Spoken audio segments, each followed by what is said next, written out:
اس دن انشاءاللہ زندگی آسان ہو جائے گی۔ السلام علیکم ورحمۃ اللہ وبرکاتہ۔ دوستو، زندگی آسان کیسے ہو سکتی ہے، اس ٹاپک پر بہت ہی لاجواب بیان ہے، پہلے اسے آپ سنیں۔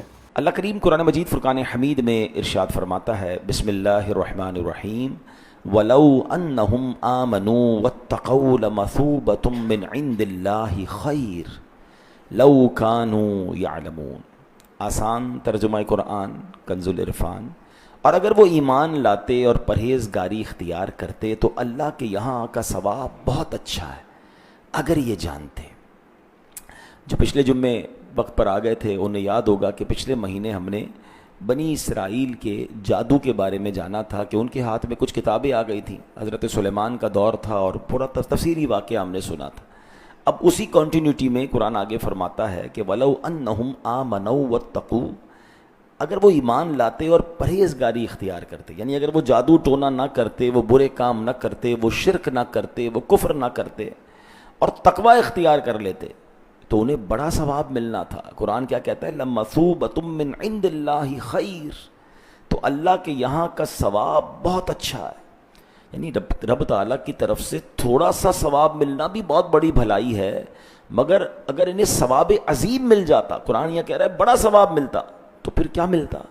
لَوْ كَانُوا يَعْلَمُونَ، اگر یہ جانتے، اگر یہ سمجھتے اس بات کو تو یہ وہ حرام کام نہ کرتے، تقوی اختیار کرتے تو اللہ سے بہت بڑے انعام ملتے، بہت بڑا ثواب ملتا۔ اے میرے پیارے اسلامی بھائیوں، آج ہم ثواب کے بارے میں جانیں گے۔ واٹ از ثواب؟ ہم سنتے رہتے ہیں بچپن سے، اللہ ثواب عطا فرما، اللہ تمہیں ثواب عطا فرما، اللہ ہمیں ثواب عطا فرما۔ ایکچولی ثواب کیا ہے؟ آج اس بارے میں قرآن و حدیث سے سمجھیں گے۔ ثواب کے عربی لغت کی مشہور کتاب ہے لسان العرب اور مختار الصحہ، یہ دو بڑی مشہور کتابیں، اس میں اس کا معنی کیا لکھا ہے؟ الثواب جزاء الطاعہ، یعنی نیکی کے بدلے میں ملنے والی جزا کو، اس بدلے کو جو نیکی کے بدلے ملتی ہے اس کو ثواب کہتے ہیں۔ ٹھیک ہے، اچھا اب یہ تو معلوم ہو گئی کہ بندہ نیکی کرے تو اس کا اجر ملتا ہے، اور حدیث پاک ایک بڑی کمال کی حدیث ہے، اور وہ جمعے کے خطبے میں ہم ہر جمعے کو سنتے ہیں، آج بھی سنیں گے، ٹھیک ہے نا۔ پرابلم یہ ہے کہ ہم جمعے کا خطبہ سنتے ہیں، اس کو سمجھتے تو ہے نہیں۔ اگر اس کو بھی سمجھ لیں کہ کیا امام صاحب ہر جمعے کو بیان کرتے ہیں تو اس میں بھی بڑے پیارے میسج ہیں۔ ایک ایسی حدیث ہے، یقین کریں، آج میں آپ کو تھوڑی سی سنا دیتا ہوں، آج شاید جمعے کے خطبے میں پھر آپ کو سمجھ آنے لگے گی۔ وہ حدیث کیا ہے؟ اب میں پہلے پڑھوں گا تو آپ کو یاد آ جائے گا۔ البر لا یبلا والذنب لا ینسا والدیان لا یموت اعمل ما شئت کما تدین تدان۔ آپ یقین کریں یہ ایک حدیث زندگی کے لیے کافی ہے، اتنا کمال کا اس میں میسج ہے۔ البر لا یبلا، پہلے تو بتائیں یہ سنا ہے کہیں؟ یہ حدیث یاد آ رہی ہے؟ ہاں یار یہ جمعے کے خطبے میں کانوں سے ٹکراتی تو ہے، ٹھیک ہے نا۔ البر لا یبلا، نیکی پرانی نہیں ہوتی، والذنب لا ینسا، گناہ بھلایا نہیں جاتا، والدیان لا یموت، جس نے فیصلہ کرنا ہے اس کو موت نہیں آنی، ٹھیک ہے۔ اللہ کریم کو تو موت نہیں آنی، ہم اور آپ مریں گے، وہ تو حی قیوم ہے، اس کو تو موت نہیں آنی، وہ باقی رہنے والا ہے۔ پھر آگے فرمایا اعمل ما شئت کما تدین تدان، کر لے جو کر رہا ہے، اعمل ما شئت، جو دل چاہتا ہے کر لے، کما تدین تدان، جیسی کرے گا ویسی بھرے گا۔ اب بتائیں یہ ایک حدیث اگر اس کو سمجھ جائے نا، ہم بعض اوقات نیکی کر کے ہم بھول جاتے ہیں، نیکیاں کرنے میں سستی نہ کیا کریں، اور یاد رکھنے کی ضرورت بھی نہیں ہے، نیکی پرانی نہیں ہوتی، اور نیکی کا ضرور صلہ ملتا ہے، یاد رکھیے۔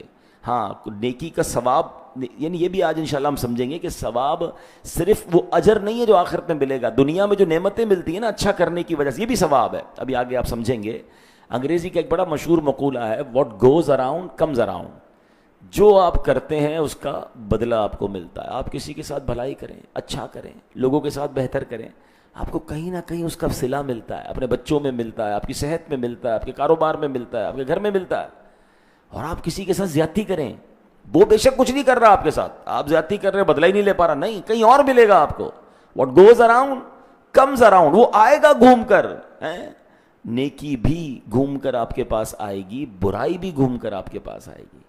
تو البر لا یبلا، نیکی پرانی نہیں ہوتی، والذنب لا ینسا، گناہ بھلایا نہیں جاتا۔ ہم بھول گئے، ہم عجیب لوگ ہیں کہ ہمیں ہماری 20-20 سال پرانی نیکیاں یاد ہیں. ہاں لوگوں کے ساتھ بیٹھیں, وہ حضرت 2015 میں حج کیا تھا تو 2020 میں عمرہ کیا تھا, تو وہ 2000 میں ہمارے علاقے میں ایک مسجد بنی تھی تو اس میں چندہ دیا تھا, سب یاد ہے. کل جھوٹ بولا تھا وہ یاد ہے, 2015 چھوڑ دیں, کل کا جھوٹ یاد ہے.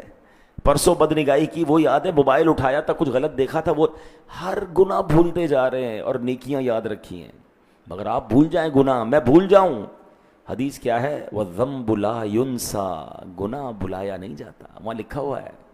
جواب دینا پڑے گا. کاش یہ بات سمجھ آ جائے. اور اگلی بات جو کی نا, اعمل ما شئت کما, کر لے جو کرنا ہے, تدین و تدان, جیسی کرے گا ویسی بھرے گا. دیکھیں نیکی لائف تو ہم سب کی گزر جانی ہے نا, اچھے آدمی کی بھی گزر جائے گی, برے کی بھی گزر جائے گی, شرابی کی بھی گزر جائے گی, نمازی کی بھی گزر جائے گی, ظالم کی بھی گزر جائے گی, اور لوگوں کی مدد کرنے والے کی بھی گزر جائے گی. لائف سب کی گزر جائے گی. مگر جب قبر میں جائیں گے نا تو ہوگا کیا, کما تدین و تدان, جیسی کی ہوگی نا, جیسی فصل بوئی ہوگی ویسی فصل کاٹے گا. جنت میں سب کو جانا ہے. اگر میں آپ سب سے سوال کروں کس کس کو جنت میں جانا ہے, بھائی ہم سب کو جانا ہے. بھائی جنت میں جانے والے کام بھی کر رہے ہو, اس کا پتہ نہیں ہے. قبر سب کو جنت کا باغ چاہیے, مرتے وقت سب کو کلمہ چاہیے, بٹ کیا وہ کام بھی کر رہے ہیں ہم؟ یعنی اس کو اس طرح سمجھیں کہ اگر ہم آج جمعہ کی نماز ختم ہو اور کوئی شخص جو ہے وہ سندھ کی طرف روڈ پہ چلا جائے, سندھ جانے کے لیے آپ کو کراچی سے حیدرآباد جانا پڑے گا نا, اور کوئی بندہ کہیں نہیں میں ہب چکی والے روڈ پہ جا رہا ہوں, بلوچستان والے روڈ پہ, اور دعا کر دے میں سندھ پہنچ جاؤں, تو آپ کیا کہیں گے, بھائی دعا تو کروں گا لیکن پہلے روڈ تو صحیح پکڑو. آپ سندھ والے روڈ پہ جاؤ پھر دعا کرو اللہ خیر سے پہنچا دے. روڈ کوئی اور پکڑ رہے ہیں. اب کوئی بندہ گھر میں سیب کا بیج بوئے اور کہے مولانا صاحب دعا کریں آم نکل آئے, تو آپ کیا کہیں گے, بھائی بیج آم کا بو دیں اس کے بعد دعا کریں نا. پوائنٹ سمجھ آ رہا ہے؟ جو بوئیں گے وہی نکلے گا نا, جو راستہ اختیار کریں گے اس کا نتیجہ ملے گا. راستہ جنت والا ہے. کیا ہم اپنی لائف ایسی گزار رہے ہیں کہ اللہ ہم سے راضی ہو جائے گا؟ دس از دا مین کوشچن. گناہ کرتے وقت, غلط کام کرتے وقت بندہ یہ سوچتا ہی نہیں کہ اس کا نتیجہ کیا نکلے گا. پلیز یہ سوچنا ہے کہ زندگی تو گزر جائے گی. بعض اوقات کچھ لوگوں کو کچھ بھی نہیں ہوتا, لوگ کہتے ہیں دیکھو حرام کر رہا ہے اس کو کچھ بھی نہیں ہو رہا. حضرت حسن بصری رحمۃ اللہ تعالی علیہ کا قول ہلا دیتا ہے. کہتے ہیں اگر گناہ کرنے کے باوجود بھی تمہیں نعمتیں مل رہی ہیں نا, تو یہ سمجھ لینا یہ اللہ کی خفیہ تدبیر بھی ہو سکتی ہے. اللہ تمہیں آزما رہا ہے اور ڈھیل دے رہا ہے. کسی کو روک کے آزماتا ہے, کسی کو دے کے آزماتا ہے. یہ گناہگار, رشوت خور, ڈاکو, چور, غلط کام کرنے والے جب عیش کر رہے ہوتے ہیں تو لوگ بعض اوقات وسوسوں کا شکار ہوتے ہیں کہ یار ان کے پاس پھر اتنا مال کیوں آ رہا ہے, اتنی جناب شہرت کیوں ہو رہی ہے, ان کو تو کچھ ہوتا ہی نہیں. یہ فضل چیک کرنے کا نتیجہ نہیں ہے کہ آپ کسی کو پیسے والا مالدار دیکھ کر کہیں یہ فضل والا ہے. نہیں جناب, اللہ پاک ڈھیل دیتا ہے. ہاں, کیا قارون کے پاس پیسے نہیں تھے؟ کیا فرعون کے پاس مال و دولت نہیں تھی؟ بتائیے نا, بڑے بڑے بادشاہ, ظالم بادشاہ گزرے ہیں, اللہ ڈھیل دیتا ہے. بلکہ ایک بڑی خوبصورت بات میں نے کل ہی پڑھی, ہر فضل, ہر نعمت جو ہے نا وہ فضل نہیں ہوتی, مگر ہر آزمائش فضل ہوتی ہے. اب ہے بڑی عجیب بات, یعنی کسی کے پاس اگر بہت ساری نعمتیں ہیں تو ضروری نہیں کہ اللہ کی طرف سے اس کو فضل مل رہا ہے, بھلائی مل رہی ہے, برکت مل رہی ہے. ہو سکتا ہے اس کو آزمائش کی گئی ہو سکتا ہے اس کو چیک کیا جا رہا ہو, لیکن ہر آزمائش جو ہے نا وہ فضل ہوتی ہے. کیونکہ جیسی آزمائش آتی ہے ہم کس کو یاد کرتے ہیں؟ کوئی بیمار ہے تو اللہ کو یاد کرتا ہے, تنگ دست ہو جائے اللہ کو یاد کرتا ہے, بے روزگار ہو جائے اللہ کو یاد کرتا ہے, آندھی طوفان زلزلہ آ جائے فوراً لوگ اللہ اللہ کرنے لگ جاتے, گناہگار آدمی بھی کلمہ پڑھنے لگ جاتا ہے. اس کا مطلب جب بھی آزمائش آتی ہے غفلت ہٹ جاتی ہے, پردہ ہٹ جاتا ہے, بندہ اللہ کے قریب ہو جاتا ہے. تو آزمائش تو ہر بار فضل ہے, نعمت ہر بار فضل نہیں ہے. بلکہ بزرگوں سے سوال بھی ہوا کہ ہمیں کیسے پتہ چلے کہ جو مجھے دولت مل رہی ہے, شہرت مل رہی ہے, عزت مل رہی ہے, جو بھی آسانیاں مل رہی ہیں, یہ نعمت ہے یا آزمائش ہے نا کوشچن. ہمیں پتہ کیسے چلے؟ بہت پیارا آنسر دیا. اللہ والے فرماتے ہیں یہ چیک کر لو, جب بھی تمہیں کوئی نعمت ملتی ہے اگر تو وہ نعمت تمہیں اللہ سے قریب کر رہی ہے تو سمجھ لو وہ نعمت ہے, اور اگر وہ نعمت اللہ سے دور کر رہی ہے تو سمجھ لو وہ آزمائش ہے. دولت آ رہی ہے, نمازیں چھٹ رہی ہیں. دولت آ رہی ہے, حلال و حرام کی تمیز ختم ہو گئی ہے, گندے کاموں میں, عیاشیوں میں, برے کاموں میں پڑتا جا رہا ہوں. شہرت آ رہی ہے, تکبر بھی آتا جا رہا ہے. شہرت آ رہی ہے, گھمنڈ آتا جا رہا ہے. طاقت آ رہی ہے, ظلم کرتا جا رہا ہوں. تو یہ طاقت نعمت نہیں, یہ شہرت نعمت نہیں, یہ مال نعمت نہیں, یہ تم پر آزمائش آ گئی ہے جو تمہیں رب سے دور کر رہی ہے. دیکھیں نا ایسا ہوتا ہے, بندہ غریب ہوتا ہے, 5 وقت کا نمازی ہوتا ہے, پیسے والا ہوتا ہے تو پہلے جماعت چھوٹتی ہے, پھر نمازی چھوٹ جاتی ہے. تھوڑی سی کوئی جانتا نہیں محلے میں تو سب کے ساتھ بیٹھ کے کھانا کھا رہا ہے, چائے پی رہا ہے, سارے دوستوں کے ساتھ بیٹھ رہا ہے. جیسے ہی تھوڑا نام ہوا, شہرت ہوئی تو تکبر آ گیا, تم کون میں کون, تم غریب, اپنے میں میرے ساتھ کیسے بیٹھو گے. یہی تو امتحان ہے کہ نعمتیں بڑھ رہی ہیں اور بندہ گناہوں کی طرف جا رہا ہے, اللہ سے دور ہو رہا ہے. تو یہ نعمت نہیں ہے. رشوت کھا کر لوگ کہتے ہیں اللہ کا بڑا فضل ہے, حرام کام کرنے والا کہہ رہا ہے اللہ کی مہربانی. اب کس چیز کی مہربانی؟ حرام کر رہے ہو تم, اللہ کو ناراض کر رہے ہو. بس جناب پوری دنیا مجھے جانتی ہے اللہ کا بہت مہربانی. اللہ کی مہربانی اس بات پر ہے کہ تم حرام کر کے دنیا میں مشہور ہو گئے, ناچ گا کر مشہور ہو گئے. غور کرنا ہے, یہ اللہ کی مہربانی نہیں ہے, یہ فضل ہے, یہ تم پر آزمائش ہے, تمہیں ٹیسٹ کیا جا رہا ہے, توبہ کرو. اگر شہرت ہی معیار ہے کہ جناب جس کو شہرت ملی وہ بڑا کامیاب ہے, تو مجھے بتائیں دنیا میں شیطان سے زیادہ کون مشہور ہے کوئی شیطان؟ ہر مذہب والا جانتا ہے اس کو, دنیا کا ہر بندہ نے اس کا نام سنا ہے.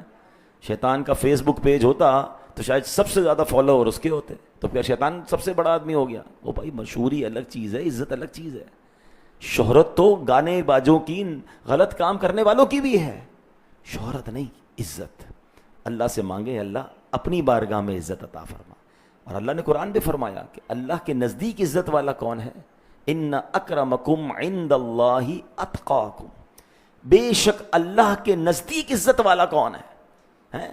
جو زیادہ تقوی والا ہے, پرہیزگار ہے. اللہ کے قریب کون ہے؟ اللہ کے نزدیک عزت والا نمازی, نیک, پرہیزگار, گناہ سے بچنے والا ہے. ہم کہتے نہیں یار وہ صاحب کی 4 گاڑیاں ہیں, 2 گارڈ ہیں, اور جناب 25 لاکھ فالوور ہیں, بڑا عزت والا ہے, نماز پڑھتا ہے. نہیں نماز نہیں, وہ تو ناچ گانے گا کے مشہور ہوا ہے. ہم اس کے, ہماری نوجوان نسل اس کے پیچھے بھاگ رہی ہے. ان اکرمکم عند اللہ اتقاکم, بے شک اللہ کے نزدیک عزت والا وہ ہے جو زیادہ پرہیزگار ہے. کاش یہ بات سمجھ آ جائے. اور ہم نے جو آج جانا کہ ہمیں یہ حدیث یاد رکھنی ہے, اعمل ما شئت کما تدین تدان, کر لے جو کرنا, جیسی کرے گا ویسی بھرے گا, جیسی کرنی ویسی بھرنی. سنتے ہیں نا, یہ بات یاد کر لیں. قبر روشن کرنی ہے تو دنیا میں اللہ کو راضی کرنا ہوگا. جنت میں جانا ہے تو جنت والے کام کرنے ہوں گے نا. نبی پاک اور اللہ کو راضی کرنا ہے تو ان کو راضی کرنے والے کام کرنے ہوں گے. بڑی پیاری بات سیدی اعلیٰ حضرت امام اہل سنت نے ہمیں جھنجھوڑتے ہوئے ایک شعر میں کہی. فرماتے کام زندہ کے کیے اور ہمیں شوق گلزار ہے کیا ہونا ہے. کہتے کام جیل میں جانے والے, جہنم میں جانے والے کیے ہیں, شوق سب کو جنت کا ہے, پھر کیا ہونا ہے. غور کریں, کام بھی تو جنت والے جانے کریں نا. سب سے پوچھو جنت میں جانا ہے, کام نہیں کرنے جنت میں جانے والے. اللہ کرے دل میں اتر جائے میری بات. اب یہاں پر ایک اور بڑی پیاری بات کہ یہ ہمیشہ یاد رکھیں کہ جب بھی کوئی نیکی کریں گے نا, اس کی جزا میں جیسی طلب رکھیں گے اللہ ویسی عطا فرمائے گا. حضرت بشر حافی اللہ کے بہت بڑے ولی گزرے, آپ کے انتقال کے بعد کسی نے خواب میں دیکھا اور 2 بزرگوں کے بارے میں ان سے پوچھا کہ حضرت شیخ عبد الوہاب اور ابو نصر رحمۃ اللہ تعالی کا کیا حال ہے. تو فرمایا اللہ پاک نے ان کی بخشش فرما دی, دونوں جنتی کھانے کھاتے ہیں اور دونوں جنتی مشروبات سے مزے لے رہے ہیں. تو خواب دیکھنے والے نے پوچھا حضور پھر آپ کا کیا حال ہوا مرنے کے بعد؟ تو آپ فرماتے ہیں کہ مجھے کھانے پینے میں رغبت نہیں ہے, لہٰذا رب کریم نے مجھے اپنے دیدار کی دولت عطا فرما دی ہے. یعنی جس نے جیسا مانگا نا اللہ سے. اب یہ بھی کمال ہے کہ ہم اللہ کی راہ میں کوئی نیکی کریں, خرچ کریں, تو تمنا کیا ہے؟ اللہ مال بڑھ جائے, اے اللہ جنت مل جائے, یا اللہ تیری رضا مل جائے. دنیا میں کسی کو یہ تمنا کرتا ہے اللہ میں تیری راہ میں خرچ کر رہا ہوں, برکت دے دے, ہو سکتا ہے اس کے پیسے بڑھ جائیں, ٹھیک ہے. اس سے اوپر کیا بندہ مانگتا ہے؟ اللہ جنت مل جائے, اللہ ہو سکتا ہے اس کے بدلے اس کے 100 روپے خرچ کرنے پر جنت دے دے. مگر اس سے بھی بڑا سوال یہ ہے کہ اللہ اپنی رضا دے دے. یہ سب سے اچھی دعا ہے. یاد رکھیے اللہ جس سے راضی ہو گیا اس کا تو دنیا بھی اچھی ہو گئی, آخرت بھی اچھی ہو گئی نا. اللہ رحمان دنیا والآخرہ. ہمیں اللہ سے چاہیے کیا؟ بندہ جو مانگتا ہے نا, جیسی طلب ویسی عطا ہے. اب مثال کے طور پہ کوئی بندہ اگر آپ کو آ کر کہے کہ صاحب کھانا کھلا دیں, تو آپ اس کو کپڑے نہیں دلائیں گے نا, آپ کھانا ہی دلائیں گے نا. کوئی آ کے کہتا ہے سر کپڑے چاہیے, آپ کپڑے دلائیں گے. اور کوئی آ کے کہتا ہے مجھے گھر چاہیے, تو نہ اس کو کھانا چاہیے نہ لباس چاہیے. جیسی مانگو گے. اچھا دنیا والوں سے زیادہ مانگو تو دنیا والے بھگا دیتے ہیں. اللہ کے خزانے تو تھوڑے نہیں ہیں نا. اللہ سے تو مانگو, اور مزیدار دعا یہی ہے کہ اللہ سے اللہ کی رضا مانگے، اللہ سے اللہ کی عطا مانگے، اللہ سے یہ مانگے کہ اللہ جس حال میں تو راضی اس حال میں میں راضی. مثال کے طور پہ آپ کا بچہ ہے، کوئی بچہ آ کر کہتا ہے کہ ابا جان مجھے یہ کھانا کھانا ہے، کوئی آ کر کہتا ہے مجھے اتنے پیسے چاہیے، اور کوئی کہتا ہے ابو جس میں آپ راضی نہ میں راضی. بتاؤ ان تینوں میں کس پہ زیادہ پیار آئے گا؟ آپ کس کو زیادہ خوش کریں گے کہ یار یہ اپنے لیے کچھ مانگ ہی نہیں رہا، یہ کہہ رہا ہے جس میں آپ راضی اس میں میں راضی. ایسا ہی ہے نا، بلا تمثیل. اللہ کی کوئی اولاد نہیں ہے، ہم تو بندے ہیں اللہ کے، لیکن بندہ جب اللہ سے یہ کہتا ہے نا اللہ جس حال میں تو راضی اس حال میں میں راضی، میرے لیے جو حال تیرے نزدیک اچھا وہ کر دے، تو وہ تو سخیوں کو بھی دینے والا ہے، وہ قریبوں کو کرم دینے والا ہے. جب وہ بندے کی یہ کیفیت دیکھتا ہے نا کہ بندہ رب کے سامنے سر جھکائے بیٹھا ہے، اے اللہ مجھے کچھ نہیں تیری رضا چاہیے. حضرت ابراہیم کے ساتھ کیا ہوا تھا؟ حضرت ابراہیم کو جب آگ میں ڈالا جا رہا تھا، آپ کے پاس فرشتے آئے تھے. میری اور آپ کی اوقات کیا ہے، ان کا مقام دیکھے خلیل اللہ کا، کہ فرشتے آئے کہ حضرت ہمیں کہیں ہم بارش برسا دیں، ہمیں کہیں ہم ہوا چلا دیں، یہ آگ ختم کر دیتے ہیں. حضرت ابراہیم نے کہا مجھے تمہاری کوئی مدد نہیں چاہیے. جب آگ میں ڈالا جانے لگا حضرت جبریل آئے اور آ کر کہتے ہیں اے ابراہیم ہم سے مدد نہیں مانگتے، اللہ سے تو مانگ لو، اللہ سے ہی کہہ دو نا کہ آگ بجھ جائے، آگ تمہیں تکلیف نہ پہنچائے. توکل کا لیول دیکھیں. حضرت ابراہیم کیا کہتے ہیں، رب دیکھ رہا ہے نا مجھے آگ میں ڈالا جا رہا ہے، اللہ دیکھ رہا ہے نا، اگر اس نے بچانا ہوگا تو بچا لے گا، اور اگر اسی میں راضی ہے تو میں بھی راضی ہوں. نتیجہ کیا نکلا؟ اللہ نے جلنے دیا کیا؟ راکھ ہو گئے. ہائے ہائے، اللہ نے آگ کو حکم دیا قلنا یا نار کونی برداً وسلاما علی ابراہیم، اے آگ ٹھنڈی اور سلامتی والی ہو جائے ابراہیم پر. اور آگ کیسی ہوئی کہ حضرت ابراہیم کو نہ ٹھنڈ لگی نہ گرمی لگی. کئی دنوں بعد آگ سے باہر آتے ہیں اور آپ کا بال بھی بیکا نہیں ہوتا ہے. جسے اللہ رکھے اسے کون چکھے. یہ بات ہے تھوڑی باریک، سمجھ نہیں آتی ہر کسی کو، یہ تھوڑا سا لیول دوسرا ہے. ہم اللہ سے یہ چاہتے ہیں کہ اے اللہ مجھے اس حال میں رکھ جس میں میں راضی ہوں. جس دن یہ سمجھ آ گئی نا آپ کو کہ اے اللہ اس حال میں رکھ جس میں تو راضی ہے، اے اللہ تجھ سے تیری رضا چاہیے، بس مالک تو راضی ہو جا. جس دن آپ اس لیول پر جا کے اللہ سے مانگنے لگو گے نا، پھر دیکھو اللہ کیا عطا فرماتا ہے. قریب اپنی شان کے مطابق دے گا نا. ہم تو اپنی حیثیت کے، مثال کے طور پہ کسی کے پاس گئے اور اس سے 500 روپے لے کر آ گئے. کوئی دوسرا کہے گا عجیب آدمی ہو یار، یہ تو 5 لاکھ بھی دے سکتا تھا، 500 لے کر آ گئے. ٹھیک ہے نا، اتنی بڑی پارٹی کے پاس گئے اور تم 5000 کا آرڈر لے کر آئے، یہ تو 5 کروڑ کا آرڈر دے سکتا تھا. ہوتا ہے نا کبھی کبھی، پتہ چلتا ہے یار اس کا تو لیول ہی اور تھا. ہم اللہ سے وہ مانگ رہے ہیں جو ہمارا لیول ہے. اللہ سے کہیں نا مولا اپنی شان کے مطابق عطا فرما، اے اللہ اپنے کرم کے مطابق عطا فرما. اے اللہ میرے گناہ تیری رحمت کے آگے کیا ہے، میں گناہ گار تیری رحمت کے آگے میں ذرہ بھی نہیں. تو اپنی رحمت کو دیکھ مالک، مجھے بخش دے، میرے گناہ معاف کر دے. اس کی رحمت، اس کی شان، اس کا مقام ہماری سوچوں سے ورا الورا ہے نا. وہ تو مقام عطا کرنے والا ہے. مگر ہم ہیں کہ ہماری وہ چھوٹی چھوٹی باتیں ہیں، ہماری اپنے مسائل ہیں. کاش یہ بات سمجھ آ جائے کہ حضرت بشر حافی نے جو بتایا کہ جس کو جو چاہیے تھا اللہ نے جنت میں وہ دیا نا. اسی طرح مولانا نقی علی خان اعلیٰ حضرت کے والد ہیں، فرماتے ہیں اے عزیز تیری قدر و قیمت تیری طلب پر ہے. جو اللہ پاک کی جناب سے دنیا طلب کرتا ہے اللہ اسے دنیا عطا کی جاتی ہے، اور جو آخرت چاہتا ہے اسے آخرت دی جاتی ہے. اور یہی بات رب نے قرآن میں فرمائی. اللہ فرماتے ہیں من کان یرید ثواب الدنیا فعند اللہ ثواب الدنیا والآخرہ وکان اللہ سمیعا بصیرا. جو دنیا کا انعام چاہتا ہے تو دنیا اور آخرت کا انعام اللہ ہی کے پاس ہے، اور اللہ ہی سنتا دیکھتا ہے. مزید فرماتے ہیں جو دنیا اور آخرت کو چھوڑ کر خدا کی طلب میں مصروف ہو جاتا ہے اسے اللہ پاک اپنے دیدار سے نواز دیتا ہے.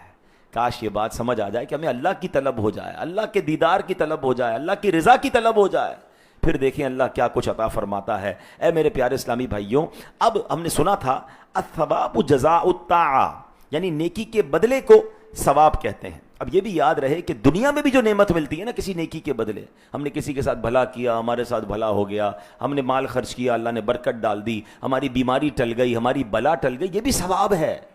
یہ ثواب الدنیا ہے. اور آخرت میں انشاءاللہ جو اجر ملے گا وہ آخرت کا ثواب ہے۔ تو اے میرے پیارے اسلامی بھائیو، اسی کو قرآن میں رب فرماتا ہے من کان یرید ثواب الدنیا فعند اللہ ثواب الدنیا والآخرہ، جو دنیا کا انعام چاہتا ہے تو دنیا اور آخرت کا انعام اللہ ہی کے پاس ہے۔ لیکن جو دنیا کی واہ واہ چاہتا ہے، اس لیے خرچ کروں کہ لوگ سخی کہیں، اس لیے جناب لوگوں میں نیکی کی دعوت دوں کہ لوگ مجھے عالم کہیں، اس لیے میں جناب لوگوں کی مدد کروں کہ لوگ مجھے مددگار کہیں، تو یہ آپ نے دنیا طلب کی نا، آپ کو نہ دنیا کا کوئی فائدہ ہوگا نہ آخرت کا ہوگا، کیونکہ آپ تو واہ واہ چاہتے ہیں، اخلاص تو نہیں ہے۔ نہیں، اللہ کی رضا، اللہ قبول فرمائے اسے اور مجھے دنیا اور آخرت کی برکتیں عطا فرمائے۔ نیکی کرتے وقت یہ نیت ہونی چاہیے، لَمَثُوبَةً مِّنْ عِنْدِ اللَّهِ خَيْرٌ، تو اللہ کے یہاں کا ثواب بہت اچھا ہے۔ تو اے میرے پیارے اسلامی بھائیوں، اب جب آپ حلال کے ذریعے، اب آج کل کیا ہوتا ہے، ہر چیز کے دو طریقے ہیں، بندہ گناہ کے ذریعے بھی پیسے کمانے والے کما رہے ہیں اور حلال کے ذریعے بھی کما رہے ہیں۔ حلال بظاہر تھوڑا ہوتا ہے مگر اس میں اللہ برکت ڈال دیتا ہے، حرام بعض اوقات بہت زیادہ ہوتا ہے، کبھی ڈاکٹر لے جاتے ہیں، کبھی ڈاکو لے جاتے ہیں، کبھی ٹینشن اور بیماریاں آ جاتی ہیں، کیا کرنا ہے اس حرام کا؟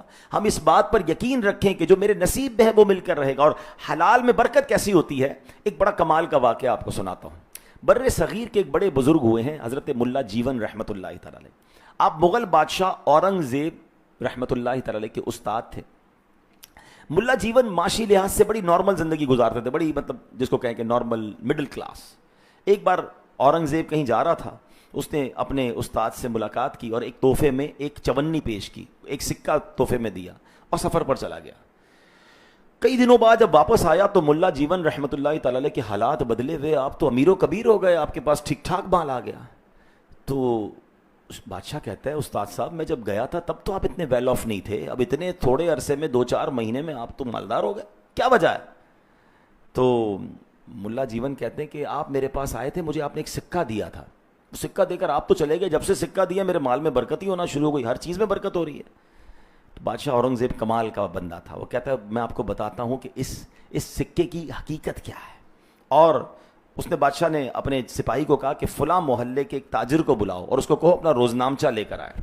تاجر کو بلایا گیا، تاجر کو کہا کہ فلاں دن کا اپنا ڈیلی لیجر جس کو ہم کہتے ہیں نا وہ کھولو، بتاؤ تم نے کیا کیا خرچ کیا تھا۔ وہ بتاتا رہا، اس کو پیسے دیے، اس کو پیسے دیے، فلاں کو دیے۔ کہتا ہے میں نے ایک بندے کو ایک چونی بھی دی تھی مزدوری میں۔ کہا وہ مزدور کون تھا؟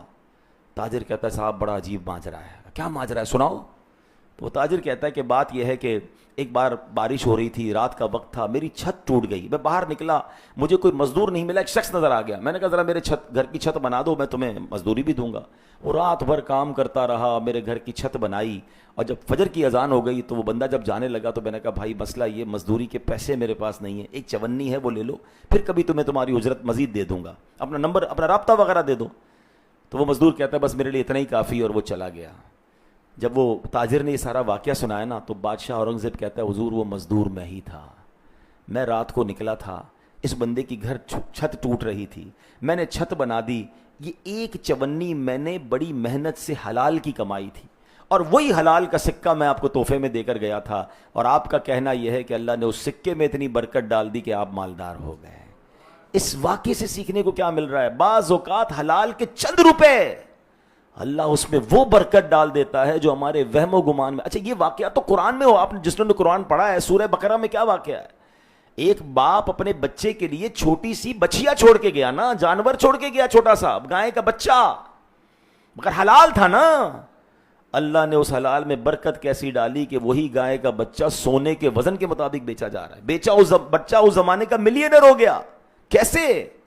حلال چھوڑا تھا۔ آج لوگ کہتے ہیں بچوں کے لیے کچھ تو چھوڑنا ہے نا جناب، میں جو بھی کر رہا ہوں ڈبل محنت کر رہا ہوں، اگر گڑبڑ کر بھی رہا ہوں تو بچوں کے لیے کر رہا ہوں۔ او بھائی بچوں کے لیے حرام چھوڑ کر جاؤ گے تو بچے حرام کام کر کے برباد کر دیں گے۔ تم میری اور آپ کی ذمہ داری یہ حلال چھوڑ کے جائیں اور بچوں کی اچھی تربیت کر کے جائیں، اللہ اس تھوڑے حلال میں بھی برکت ڈال دے گا۔ کیا آپ میں ایسے کچھ لوگ نہیں ہیں کہ جن کے ماں باپ بہت تھوڑا چھوڑ کر گئے تھے، آج اللہ نے آپ کو ترقی دے دی؟ کیسے مل گئی ہے؟ ماں باپ نے تربیت اچھی کی ہوگی کہ اس تھوڑے کو بھی آپ نے صحیح استعمال کیا اور اللہ نے فضل بھی فرمایا، برکت ہو گئی۔ اور کئی ایسے ہیں جن کے ماں باپ کروڑوں چھوڑ کر گئے، ان کے گھر بک گئے، وہ مقروض ہو گئے, وہ بیچارے در در کی ٹھوکریں کھا رہے ہیں. بھائی تم تو اربوں پتی ماں باپ کے بیٹے تھے, ماں باپ نے مال تو چھوڑا مگر تربیت نہ کی, وہی مال شراب میں, وہی مال جوئے میں, وہی مال غلط کاموں میں. اب سمجھنا یہ کہ لیگیسی کیا چھوڑنی ہے, بچوں کو مال چھوڑ کے جانا ہے یا بچوں کی اچھی تربیت کر کے جانی ہے, انہیں حلال حرام کی تمیز دے کر جانی ہے, انہیں جناب صدقہ خیرات کی ترغیب دے کر جانی ہے, اللہ پر بھروسہ سمجھا کے جانا ہے, یا بس بچے کو بھی یہ سکھانا ہے بیٹا میں بھی مال جمع کر رہا ہوں تو بھی جمع کر, پیسے ہوں گے تو سب کچھ ہوگا ورنہ کچھ نہیں ہوگا. تو بچے کو تو پیسے کا پجاری بنا دیا ہم نے. نہیں, یہ لیگیسی سمجھانی ہے. اور یہی بات ہے کہ ایک چمنی تھی, اس نے کہاں سے کہاں پہنچا دیا. اللہ کرے یہ بات ہمیں سمجھ آ جائے اور ہم اس کی برکتیں حاصل کر لیں. ایک اور حدیث سن لیتے ہیں اور پھر انشاءاللہ ہم بیان کو کمپلیٹ کرتے ہیں. لوگ کہتے ہیں نا یار کہ کیا کریں, آپ تو کہہ رہے ہیں لیکن اب رشوت کا زمانہ ہے, کوئی نہ کوئی جناب کسی کو نیچا کروں گا تو میری معاملہ آگے بڑھے گا. آج کل شرافت کا دور نہیں ہے, ملاوٹ نہ کریں تو مال بکتا نہیں ہے, جھوٹ نہ بولیں تو سودا نہیں بکتا, سبھی لوگ کر رہے ہیں تو ہمیں کرنا پڑتا ہے. نہیں, سچ کے راستے ہیں. اور اب میں آپ کو ایک حدیث سنانے جا رہا ہوں. اگر آپ اپنی مشکل آسان کرنا چاہتے ہیں, اپنی پریشانی دور کرنا چاہتے ہیں, حدیثوں میں ہمیں راستے بتائے گئے ہیں. اب اگر آج اس حدیث کو سمجھ لیں تو بہت ساری مشکل آسان ہو جائے گی. اللہ کے حبیب علیہ الصلوۃ والسلام فرماتے ہیں من نفس عن مسلم کربۃ من کرب الدنیا نفس اللہ عنہ کربۃ من کرب یوم القیامہ. جس نے کسی مسلمان کی دنیاوی پریشانی دور کی, اللہ پاک قیامت کی پریشانیوں میں اس کی پریشانی دور کر دے گا. ومن یسر علی معسر یسر اللہ علیہ بالدنیا والآخرہ. جس نے تنگ دست کے لیے آسانی مہیا کی یعنی مہلت دی, اللہ دنیا اور آخرت میں اس کے لیے آسانی پیدا فرما دے گا. واللہ فی عون العبد ما کان العبد فی عون اخیہ. جو دنیا میں کسی مسلمان کی پردہ پوشی کرے, اللہ پاک دونوں جہاں میں اس کی پردہ پوشی فرمائے گا. اور بندہ جب اپنے مسلمان ومن ستر علی مسلم ستر اللہ علیہ فی الدنیا والآخرہ, کہ اگر بندہ کسی مسلمان کی پردہ پوشی کرے, اللہ اس کی دنیا اور آخرت میں پردہ پوشی کرے گا. واللہ فی عون العبد ما کان العبد فی عون اخیہ. اور بندہ جب تک اپنے مسلمان بھائی کی مدد کرتا رہتا ہے, اللہ پاک بھی اس کی مدد کرتا رہتا ہے. مل گیا نا فارمولا. آپ کو اللہ کی مدد چاہیے, آپ مسلمان کی مدد کریں, اللہ مدد کرے گا. آپ چاہتے میرے عیب نہ کھلیں, دنیا میں بھی نہیں آخرت میں بھی نہیں, آپ مسلمانوں کے پردے ڈھکیں, آپ مسلمانوں کی پردہ پوشی کریں. نہیں, ہمیں تو پتہ چلنے کی دیر ہے. اچھا اس کی بیٹی نے یہ کیا ہے, اس کے بیٹے نے یہ کیا ہے, اچھا وہ یہ کاروبار کرتا ہے, فوراً میسج, فوراً دوستوں کو فون. اگر مجھے بیان میری بہنیں سنیں, عورتوں میں بھی بڑا ہوتا ہے, اچھا اس کے رشتہ پتہ ہے کیوں ٹوٹا, اس کے گھر میں پتہ ہے معاملہ کیوں ہوا. کیوں آپ نے ڈسکس کرنا ہے کسی کا معاملہ؟ ہم سب انسان ہیں, ہم سب کے پرابلمز ہیں, ہم سب کی غلطیاں ہو سکتی ہیں, ہم فرشتے نہیں ہیں. لیکن اگر کوئی بندہ دوربین لگا کے عیب ہی ڈھونڈ رہا ہے تو ایک بات یاد رکھنا, اگر آج آپ کسی کے عیب ڈھونڈ رہے ہو, کل آپ کے عیب کھلیں گے. اور ہم میں سے کہتے ہیں نا ایک انگلی کسی کی طرف اٹھاؤ تو یہ 3 انگلیاں آپ کی طرف ہو رہی ہیں. ہم کیا سب دودھ سے دھلے ہوئے؟ اللہ سے دعا کریں, اے اللہ میرے بھائی کے عیب کھل گئے, اس کے بھی چھپا دے, میرے بھی چھپائی رکھنا. پتہ چل بھی جائے, ہمیں کیا ضرورت ہے. اللہ کرے میری یہ بات وہ رپورٹرز, وہ کالم نگار, وہ اینکرز, وہ سوشل میڈیا انفلوئنسر سنیں کہ جو جب دیکھو کسی کے کپڑے اتار رہے ہوتے ہیں. ارے آج آپ کسی کے چند ویوز کے لیے کسی کے اسکینڈل, کسی کی گھر کی باتیں, کسی کی باتیں کیوں بیان کرتے ہیں؟ اس سے کیا فائدہ ہے؟ حدیث پاک ہم نے سنی ہے, جو کسی مسلمان کے عیب ڈھکتا ہے اللہ اس کے عیب ڈھکتا ہے. وہ الگ بات ہے کسی کو اس لیے جناب ایکسپوز کرنا کہ دوسرے لوگ بچ جائیں, اس کی الگ صورتیں ہیں, مگر ہر جگہ یہ صورت نہیں ہوتی. دوستوں میں, خاندانوں میں, کاروباری لوگوں میں, مارکیٹ میں بدنام کر دیں گے کسی کو. نہیں میرے پیارے اسلامی بھائیو, اگر آپ چاہتے ہیں دنیا اور آخرت میں ہمارے عیب چھپے رہیں, واللہ اگر عیب میرے اور آپ کے کھل گئے نا, ہم مارے جائیں گے. اللہ سے دعا کریں کہ اللہ میرے عیب چھپائی رکھنا. جائیں, ابھی بھی چھپائے ہیں نا, لوگوں کو تو نہیں پتا ہم کیا گناہ کرتے ہیں, اللہ نے چھپائے ہیں. اللہ سے دعا کریں کہ اللہ آخرت میں بھی چھپانا, مرتے وقت بھی چھپانا. موت کے وقت ظاہر ہو جاتا ہے, کچھ لوگوں کا چہرہ کالا ہو جاتا ہے. اللہ سے دعا ہے اللہ موت بھی شان والی دینا, ایمان والی دینا, ہمارا پردہ رکھی مالک. لیکن آپ بھی تو رکھے نا لوگوں کا پردہ. اور اس حدیث میں کیا ہے کہ جو کسی مسلمان کے لیے آسانی کرتا ہے اللہ اس کے لیے آسانی کر دیتا ہے. Simple formula. آپ چاہتے ہیں نا یار کاروبار بڑا ڈیفیکلٹ ہو گیا ہے, مسائل بہت سارے ہو گئے ہیں, فیملی کے مسئلے حل نہیں ہو رہے, آپ سمجھ رہے ہیں یار فلاں معاملہ بڑا ٹپیکل ہو گیا, آسانی نہیں مل رہی. سب کاموں کو سائڈ پہ کریں, دیکھیں یار آس پاس کون مشکل میں ہے, کوئی سید زادہ ہے, کوئی آل رسول ہے, کوئی میرا رشتہ دار ہے, کوئی میرا ملازم ہے, کوئی تکلیف میں ہے نا, آپ اپنی پرابلم کو تھوڑی دیر کر سائڈ پہ کریں, مسلمان کے لیے آسانی کریں. میرے نبی نے وعدہ کیا ہے جو مسلمان کے لیے آسانی کرتا ہے اللہ اس کے لیے صرف دنیا میں نہیں, دنیا اور آخرت میں آسانی فرما دیتا ہے. اچھا اب ذرا اس کو تھوڑا اپوزٹ سوچیں, جو مسلمان کے لیے مشکل کرتا ہے اب وہ لوگ سوچیں, ڈیفیکلٹ کر دیتے ہیں لوگ, دھمکی, دھوس, ڈانٹ ڈپٹ, جھڑک, ٹینشن دیتے ہیں لوگوں کو, پریشر دیتے ہیں. سوچو جب بندہ مسلمان کے لیے آسانی کرتا ہے اللہ اس کے لیے دنیا آخرت میں آسانی کرتا ہے. جو مشکل کرتا ہے اس کا حال کیا ہوگا؟ پلیز پرابلم کریٹر نہ بنے, پرابلم سالور بنے. تھوڑی سی لائف ہے یار, آسانیاں پیدا کرو, اللہ آپ کے لیے آسانیاں پیدا کرے گا. کچھ لوگ کہتے ہیں مجھے لوگ پیار سے نہیں ملتے, کچھ لوگ کہتے ہیں لوگ میرے لیے آسانی نہیں کرتے. وائے؟ کیونکہ آپ لوگوں کے لیے مشکل بنے ہوئے ہیں. جس دن آپ آسان ہو جائیں نا, آپ اچھے ہو جائیں, دنیا آنکھیں بچھاتی ہے یار, دنیا پلکیں بچھاتی ہے. مسکرانے والے کو سب پسند کرتے ہیں, پیار دینے والے کو سب پسند کرتے ہیں, نرم بات کرنے والے کو سب پسند کرتے ہیں. اگر آپ کے لوگ دوست نہیں بن رہے, آپ کے قریب نہیں آ رہے, تو اس کا مطلب آپ تکلیف دے رہے ہیں, آپ خاندان میں تکلیف دے رہے ہیں, آپ کی فیملی تکلیف میں ہے. جب جاتے ہیں آپ کی زبان سے پھول نہیں انگارے برس رہے ہیں. لوگ بات کرنا نہیں چاہ رہے کئی لوگوں سے, لوگ بیٹھنا نہیں چاہتے کئی لوگوں کے پاس. ان کو سمجھ میں نہیں پڑ رہی کہ یار میں اکیلا کیوں ہو رہا ہوں, نہ دوست بیٹھ رہے ہیں, نہ فیملی بیٹھ رہی ہے, نہ کاروباری لوگ بیٹھ رہے ہیں. Check your self. یار لگتا ہے میں ہی ایسا ہو گیا ہوں کہ کانٹے ہیں میرے اندر, ہر وقت طنز, ہر وقت ڈانٹنا. بچے نہیں بیٹھنے چاہ رہے, جب دیکھو بچوں کی کلاس لے رہے ہیں آپ. نہیں, ہماری شریعت سکھا رہی ہے تم میں بہترین وہ ہے جو اپنے گھر والوں کے لیے بہترین ہے. پیار بھی تو دیں, محبت بھی تو دیں, مسکرائے بھی تو صحیح. پلیز سمجھیں زندگی تھوڑی ہے, پیار بانٹیں, آسان کر دیں. جتنا آسان کرتے جائیں گے آپ کی لائف بھی آسان ہوتی جائے گی. اللہ کرے دل میں اتر جائے میری بات, اللہ مجھے بھی مسلمانوں کے لیے آسانیاں کرنے والا بنا دے, آپ کو بھی ایسا بنا دے. اللہ مجھے بھی مسلمانوں کے عیب ڈھکنے والا بنا دے, آپ کو بھی ایسا بنا دے. جس دن ہم یہ سیکھ گئے اس دن انشاءاللہ زندگی آسان ہو جائے گی. دوستو آپ نے بیان کو سنا, یہ بیان آپ کو کیسا لگا کمنٹ کر کے ضرور بتائیے گا, اور اس سے جہاں تک ہو سکے آگے شیئر کیجئے گا, ویڈیو کو ہو سکے لائک بھی کیجئے گا, اور مزید اس طرح کے بیانات سننے کے لیے چینل کو سبسکرائب کر کے ہمارے ساتھ جڑے رہیے گا. ملتے ہیں کسی اور ویڈیو میں, تب تک اپنا خیال رکھیں. خدا حافظ. السلام علیکم ورحمۃ اللہ.